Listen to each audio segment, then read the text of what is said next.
Cet homme a fait une fausse demande en mariage à sa petite amie, puis lui a annoncé de façon agaçante qu'il s'entraînait en réalité à faire sa demande à une autre femme. Vous imaginez?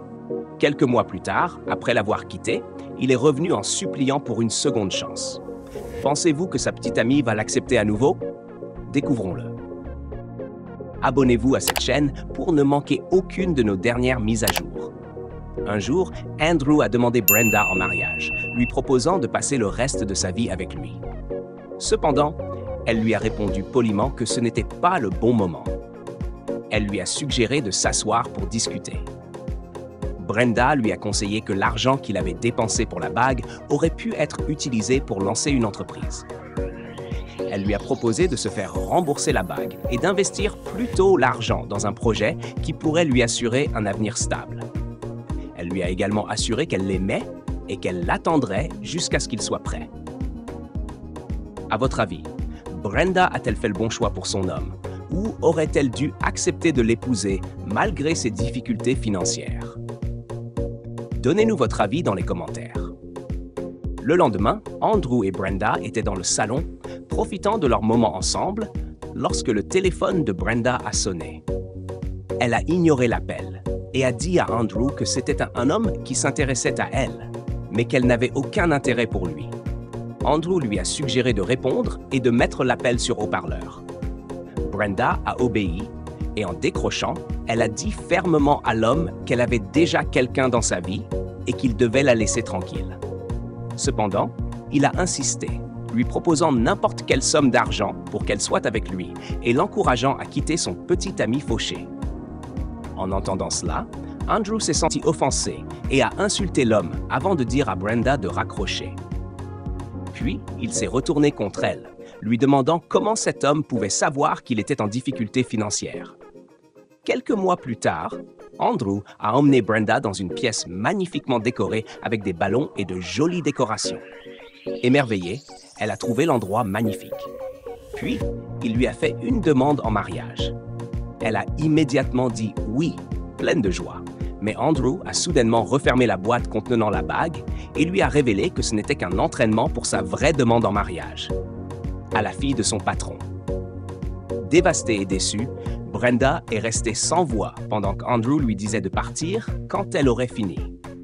Ce même jour, en larmes, Brenda a tout raconté à son amie, expliquant à quel point elle avait soutenu Andrew pendant 7 ans, l'aidant dans les moments difficiles, pour qu'il la quitte finalement pour une autre femme. Son amie l'a réconfortée alors qu'elle discutait de la situation. Le lendemain, l'ami d'Andrew lui rendit visite et lui demanda pourquoi il regardait les photos de Brenda. Andrew expliqua qu'il essayait de les supprimer, mais son ami l'encouragea à se concentrer sur la fille de son patron, insistant pour qu'il oublie Brenda, qui avait refusé de l'épouser parce qu'il était fauché. À votre avis, son ami a-t-il raison? Brenda l'a-t-elle vraiment rejeté uniquement parce qu'il était sans argent? Découvrons-le. Le jour suivant, Brenda confronta Andrew, lui demandant pourquoi il avait gaspillé 7 années de sa vie pour finalement la quitter pour une autre femme. Froidement, Andrew lui répondit qu'il était passé à autre chose et qu'elle devrait en faire autant. Cette nuit-là, Andrew n'arrivait pas à dormir. Il était allongé dans son lit, tenant une photo de Brenda et pensant à elle. Le lendemain, Brenda se rendit chez Andrew et lui demanda pourquoi il l'avait quitté pour épouser une femme qu'il connaissait à peine. Arrogant, il lui répondit que c'était la fille de son patron qui était intéressée par lui, et non l'inverse. Il l'accusa d'avoir refusé de l'épouser quand il était fauché, mais de s'attendre maintenant à ce qu'il l'épouse parce qu'il avait de l'argent. La traitant d'arriviste, il la mit tellement en colère qu'elle tenta de le gifler, mais il la prévint de ne pas oser. Pendant ce temps, un jeune homme approcha l'ami de Brenda et lui demanda de parler à Brenda pour la convaincre de lui donner une chance. Cependant, elle lui expliqua que Brenda n'était pas une enfant et qu'elle ne pouvait pas la forcer à prendre une décision. Malgré cela, l'homme insista et demanda son adresse, mais l'ami de Brenda refusa de la lui donner. Au même moment, l'ami d'Andrew aperçut Brenda dehors et s'approcha d'elle. Elle lui expliqua qu'Andrew l'avait laissée dehors, et il en profita pour lui dire de ne pas perdre son temps avec quelqu'un qui ne l'aimait pas et ne se souciait pas d'elle. tentant de la séduire, il ajouta même que si lui ne pouvait pas la voir, alors personne ne l'aurait. Brenda, indignée, l'accusa d'avoir influencé Andrew et de l'avoir poussé à la quitter. Les choses prirent une tournure encore plus sombre lorsqu'il lui demanda de coucher avec lui. Écœurée et en colère, Brenda s'éloigna immédiatement. Le lendemain, Brenda raconta cette confrontation à son ami et lui reprocha d'avoir influencé Andrew. Mais son ami lui répondit d'arrêter de se voiler la face. Andrew ne l'avait pas quitté à cause des conseils de son ami, mais parce qu'il en avait fait le choix lui-même.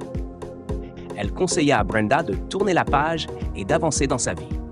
Ce même jour, l'ami d'Andrew insista pour qu'il épouse au plus vite la fille de son patron, lui expliquant que cela lui donnerait un avantage et lui permettrait de diriger l'entreprise. Mais Andrew lui répondit fermement qu'il n'avait pas besoin de son approbation. Il savait ce qui était le mieux pour lui. Le lendemain, à la salle de sport, Andrew s'entraînait seul, tandis que l'instructeur de gym aidait Brenda pendant son entraînement. Lorsque l'instructeur la touchait pour la guider, Andrew se sentit extrêmement jaloux et énervé. Il le confronta, exigeant son attention, mais l'instructeur l'ignora. Plus tard dans la journée, après la séance de sport, Andrew confronta Brenda à propos de ce qui s'était passé. Cependant, elle ignora ses paroles, lui rappelant qu'ils n'étaient plus ensemble et qu'elle pouvait faire ce qu'elle voulait. Puis, elle s'éloigna pendant qu'Andrew murmurait à lui-même à quel point elle lui manquait. Ce même jour, Andrew reçut un appel de sa petite amie, qui était en route pour chez lui. Il lui dit qu'il viendrait la chercher. Pendant ce temps, Brenda n'arrivait pas à dormir. Elle fixait une vieille photo d'elle et Andrew sur son téléphone, plongé dans ses pensées. Le lendemain, la petite amie d'Andrew arriva chez lui. Il fut surpris de la voir et elle lui expliqua qu'elle voulait lui faire une surprise. Il l'accueillit chaleureusement et ils passèrent un bon moment ensemble. Ce même jour, un homme vint voir Brenda et lui offrit un cadeau. Elle lui répondit qu'elle n'était pas intéressée, mais il insista. Elle finit par prendre le cadeau, mais le jeta aussitôt. Pendant ce temps, chez Andrew, il exprimait sa joie à son ami à propos de l'arrivée de sa riche petite amie. Une fois de plus, son ami lui conseilla d'aller voir sa famille et de l'épouser au plus vite. Andrew lui répondit qu'il y travaillait. Plus tard, Clarita prépara un repas pour eux, mais elle fit une erreur surprenante. Elle lava les légumes avec du savon. Alors, selon vous, est-elle une bonne cuisinière? Ou le repas sera-t-il une catastrophe? Découvrons-le. Ce même jour, Brenda se plaignit à son amie de lui avoir donné son adresse à un inconnu qu'elle connaissait à peine. Cependant, son amie insista pour qu'elle lui donne une chance, lui rappelant qu'Andrew ne reviendrait pas. Brenda tenta d'expliquer qu'elle était encore en train de réfléchir à tout cela. Pendant ce temps, le même homme approcha l'amie de Brenda et la supplia de convaincre Brenda de sortir avec lui. Après quelques hésitations, elle accepta. De son côté, l'ami d'Andrew continua de le pousser à épouser Clarita au plus vite. Cependant, Andrew se plaignit du repas qu'elle avait préparé, disant qu'il ne tiendrait pas 6 mois dans ce mariage. Son ami, lui aussi, critiqua la nourriture, et peu après, Andrew se précipita aux toilettes. Ce soir-là, Brenda se plaignit à son ami de son rendez-vous. Elle expliqua que l'homme l'avait embrassée, ce qu'elle avait trouvé embarrassant. Elle admit qu'elle ne s'était pas du tout amusée et que la soirée avait été un véritable désastre. Son ami essaya de la taquiner à ce sujet, mais Brenda, clairement frustrée, ne trouva pas cela drôle. Pendant ce temps, Clarita tenta d'être intime avec Andrew, mais il resta silencieux et l'ignora complètement. Se sentant rejetée, elle alla au salon et appela sa mère pour se plaindre, affirmant qu'Andrew était impuissant et qu'il ne ressentait aucune attirance pour elle. Le lendemain matin, Andrew se rendit à la cuisine et ressortit furieux. Il appela Clarita pour lui demander pourquoi elle n'avait pas fait la vaisselle ni nettoyé la cuisine. D'un ton désinvolte, elle lui répondit qu'elle n'était pas sa domestique, mais sa petite amie, et que s'il voulait que la cuisine soit propre, il n'avait qu'à engager quelqu'un pour s'en occuper. Puis, elle partit, laissant Andrew en colère. Le jour suivant, à la salle de sport, Brenda demanda à l'instructeur s'il avait vu Andrew récemment, mais il lui répondit que non. Pendant ce temps, Andrew confia à son ami qu'il envisageait de suspendre ses projets de mariage avec Clarita. Cependant, son ami insista pour qu'il aille jusqu'au bout, lui rappelant que ce mariage lui garantirait une promotion, étant donné que Clarita était la fille du patron. Il ajouta même que cette union n'était rien d'autre qu'une transaction, mais Andrew rejeta catégoriquement cette idée. Le lendemain, Brenda rencontra James et lui avoua qu'elle n'avait aucun sentiment pour lui. James s'excusa alors de l'avoir embrassée sans prévenir lors de leur précédent rendez-vous. Ce même jour, Clarita rentra à la maison toute excitée et annonça à Andrew qu'elle avait acheté quelques articles au marché et qu'elle comptait préparer un repas pour eux. Sachant pertinemment qu'elle était une très mauvaise cuisinière, Andrew lui répondit aussitôt qu'il engagerait un cuisinier professionnel à la place. Il lui expliqua qu'il ne voulait pas qu'elle cuisine ou fasse quoi que ce soit à la maison. Il voulait simplement qu'elle soit belle. En entendant cela, Clarita se sentit très heureuse. Le lendemain, Brenda raconta à son ami Andrew semblait jaloux lorsqu'il l'avait vue avec James. Elle laissa entendre qu'il avait encore des sentiments pour elle, mais son ami lui demanda si elle comptait lui donner une seconde chance. Brenda affirma fermement que même si Andrew revenait, elle ne l'accepterait pas. Ce même jour, l'ami d'Andrew alla voir Brenda et lui déclara son amour, lui demandant de l'accepter comme compagnon. Brenda, se sentant agacée et dégoûtée, lui demanda immédiatement de quitter sa maison. Pendant ce temps, Clarita fumait une cigarette tout en passant un appel téléphonique. Dans le même temps, l'ami d'Andrew confronta l'ami proche de Brenda, se plaignant du fait que Brenda l'avait mis dehors. Il se vanta avec arrogance, mais l'ami de Brenda, agacé, l'ignora. La discussion dégénéra et ils finirent par échanger des paroles offensantes. Plus tard dans la journée, Andrew rentra chez lui et sentit l'odeur de la fumée de cigarette. Déçu, il comprit que Clarita fumait. Ce même jour, l'ami de Brenda lui offrit expliquant qu'il venait de James. En l'ouvrant, Brenda ressentit une réelle joie. Pendant ce temps, l'ami d'Andrew aperçut Clarita en train d'embrasser un autre homme au loin. Plus tard dans la nuit, Clarita rentra ivre. Andrew, furieux, la confronta et cria après elle à cause de son comportement. Cependant, elle le repoussa en lui disant que ce qu'elle faisait ne le regardait pas. Ce même jour, Brenda commença à mieux s'entendre avec James et promit de réfléchir à l'idée de lui donner une chance. Pendant ce temps, Andrew regrettait d'avoir laissé Clarita entrer dans sa vie. Il réalisa que s'il mettait fin à leur relation, il perdrait tout ce qu'il avait. En repensant à sa situation, les souvenirs des moments heureux qu'il avait partagés avec Brenda refirent surface dans son esprit. Le lendemain, l'ami d'Andrew se plaignit auprès de lui de l'attitude de Clarita, disant qu'elle cuisinait très mal, qu'elle n'avait pas un bon caractère et qu'elle était infidèle à son fiancé. Le jour suivant, Clarita passa un appel et commanda les articles dont elle avait besoin pour préparer son mariage. Pendant ce temps, Clarita vérifia la cuisine et en voyant que les casseroles étaient vides, appela son père pour se plaindre que Andrew n'avait rien préparé pour elle. Lorsque Andrew rentra à la maison, elle commença à lui reprocher de ne pas lui avoir préparé à manger. Il lui répondit qu'elle aurait dû aller dans un restaurant à proximité pour acheter de la nourriture, car elle n'était plus une enfant.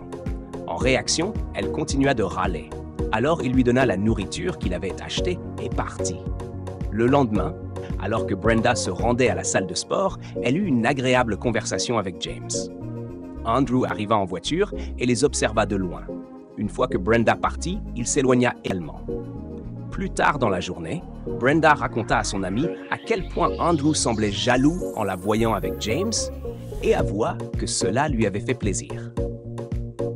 Son ami la taquina en lui demandant quand James allait la demander en mariage, mais Brenda répondit qu'il était encore trop tôt et qu'elle avait besoin de plus de temps. Le lendemain, Brenda s'habilla élégamment et retrouva James, qui la complimenta sur sa magnifique tenue. Cependant, elle se sentit mal à l'aise et se rappela comment Andrew l'avait déjà réprimandée pour avoir porté des robes courtes, insinuant qu'il ne voulait pas que d'autres hommes voient ses jambes. Sortant de ses pensées, elle dit soudain à James qu'elle avait mal à la tête et qu'elle ne pouvait plus sortir avec lui, puis elle s'en alla. Pendant ce temps, Clarita se plaignit auprès de l'ami d'Andrew du comportement de ce dernier envers elle. Il la rassura en lui promettant qu'il parlerait à Andrew en sa faveur et qu'il finirait par l'épouser. Rassurée, Clarita lui envoya de l'argent sur son compte en guise de remerciement pour son aide. Ce même jour, l'amie de Brenda, lui demanda pourquoi elle avait annulé son rendez-vous avec James. Brenda expliqua qu'elle n'avait pas de sentiments pour lui et qu'il était trop gentil. Elle confia à son amie qu'elle voulait un homme qui savait ce qu'il voulait, quelqu'un qui était maître de lui-même, un homme qui la corrigerait quand elle ferait une erreur, pas quelqu'un qui dirait oui à tout ce qu'elle disait. Le lendemain, l'ami d'Andrew insista pour qu'il fixe une date pour son mariage avec Clarita. Cependant, Andrew lui répondit qu'il n'avait aucun intérêt pour elle. Son ami continua à le pousser, lui conseillant de ne pas laisser passer cette opportunité. Mais Andrew le réprimanda, expliquant que ce n'était pas qu'une question d'argent. Brenda avait un bon caractère, contrairement à Clarita. Ce même jour, Clarita fouilla dans la chambre d'Andrew et trouva une photo de Brenda. Bouleversée, elle le confronta et exigea une explication. Il l'ignora tandis qu'elle continuait à se plaindre, puis il finit par lui dire que Brenda était son ex-petite amie. Furieuse, Clarita l'accusa d'éviter leur relation à cause d'elle et lui reprocha de câliner la photo de Brenda chaque nuit. Le lendemain, Clarita interrogea l'ami d'Andrew à propos de Brenda et il lui fournit toutes les informations nécessaires, y compris son adresse. Plus tard dans la journée, Clarita alla voir Brenda et la menaça de rester loin d'Andrew. Elle lui reprocha d'être la raison pour laquelle Andrew refusait d'avancer avec leur mariage. Brenda, très énervée, demanda immédiatement de quitter sa maison. Après le départ de Clarita, Brenda s'en prit à son amie pour avoir laissé cette femme entrer chez elle. Elle lui expliqua à quel Clarita lui avait mal parlé à cause. Son amie se défendit en disant qu'elle ignorait la véritable raison de sa visite. Brenda lui annonça alors qu'elle allait appeler Andrew pour l'avertir. Le lendemain, Andrew rendit visite à Brenda sous prétexte de lui rendre sa brosse à dents. Surprise, elle dit qu'il y avait une autre raison derrière sa venue. Andrew se montra maladroit et hésitant, n'osant pas dire la vraie raison de sa visite. Finalement, il repartit sans rien ajouter de plus. Pendant ce temps, Clarita se confia à l'ami d'Andrew, qui profita de la situation pour essayer de l'embrasser. Mais à ce moment-là, Andrew entra dans la pièce. Son ami s'excusa rapidement, mais Andrew, fou de rage, lui donna un coup de poing. Son ami s'enfuit et Andrew mit immédiatement fin à sa relation avec Clarita, malgré ses supplications. Le lendemain, James parla à Brenda, lui demandant pourquoi elle avait ignoré ses appels et messages. Elle expliqua qu'elle ne pouvait pas continuer à le voir parce qu'elle n'avait pas de sentiments pour lui. Ils mirent fin à leur relation en bons termes. Ce même jour, alors que Clarita s'apprêtait à partir, elle menaça Andrew en disant qu'elle le dénoncerait à son père et le ferait payer jusqu'à ce qu'il supplie. Cependant, Andrew l'ignora et la laissa partir. Le jour suivant, Andrew alla voir Brenda pour lui demander pardon. Elle résista, mais il s'excusa sincèrement, lui exprimant à quel point il l'aimait et ne pouvait pas vivre sans elle. Il lui dit qu'il comprendrait si elle ne l'acceptait pas. Elle ne l'acceptait pas. Brenda resta silencieuse et sans voix. Plus tard dans la journée, alors qu'ils discutaient à l'intérieur, Andrew lui expliqua comment il avait surpris son ami en train de flirter avec Clarita. Brenda confirma que son ami l'avait approchée plusieurs fois, mais qu'elle l'avait toujours rejeté. Andrew s'assit alors près d'elle, s'excusa à nouveau pour la façon dont il l'avait traitée et lui exprima son amour sincère. Ils s'embrassèrent. Le lendemain, Andrew rentra chez lui et découvrit que les serrures avaient été changées. Il appela l'agent immobilier qui lui expliqua la situation avant de raccrocher. Pendant ce temps, Brenda confia à son ami qu'elle aimait Andrew et ne pouvait pas s'en empêcher. Son ami désapprouva, mais Brenda avait déjà pris sa décision. Le jour suivant, Andrew appela son conseiller bancaire pour lui demander pourquoi son compte avait été bloqué. Le directeur de la banque lui expliqua que son compte faisait l'objet d'une enquête. Ce même jour, Andrew s'installa chez Brenda. Elle lui offrit à manger, ce qu'il apprécia. Elle lui exprima également ses inquiétudes concernant ses prochaines démarches pour résoudre son problème bancaire. Il lui expliqua que Clarita était derrière tout cela et qu'ils allaient régler l'affaire devant la justice. Brenda lui expliqua alors pourquoi elle avait initialement refusé sa demande en mariage. Elle lui dit que c'était parce qu'elle voulait le meilleur pour lui et ne voulait pas qu'il soit redevable envers elle. Andrew la remercia pour son honnêteté et s'excusa de l'avoir mal comprise. Il la remercia encore et encore. Plus tard dans la journée, Clarita confronta Andrew et admit qu'elle était responsable du blocage de son compte bancaire. Elle insista pour qu'il la supplie, mais il refusa. Pendant ce temps, l'ami d'Andrew reprocha à Clarita de lui avoir transmis le VIH après leur liaison. Il exprima sa frustration, mais Clarita l'ignora et se moqua de lui. Le lendemain, Andrew rentra chez lui, fou de joie, et annonça à Brenda que la cour avait statué en sa faveur et qu'il avait gagné l'affaire. Ils s'enlacèrent. Quelques semaines plus tard, Andrew demanda Brenda en mariage, lui déclarant sincèrement son amour. Elle accepta et ils s'enlacèrent. Alors, les amis, si vous avez aimé cette histoire, abonnez-vous à cette chaîne pour découvrir nos dernières histoires.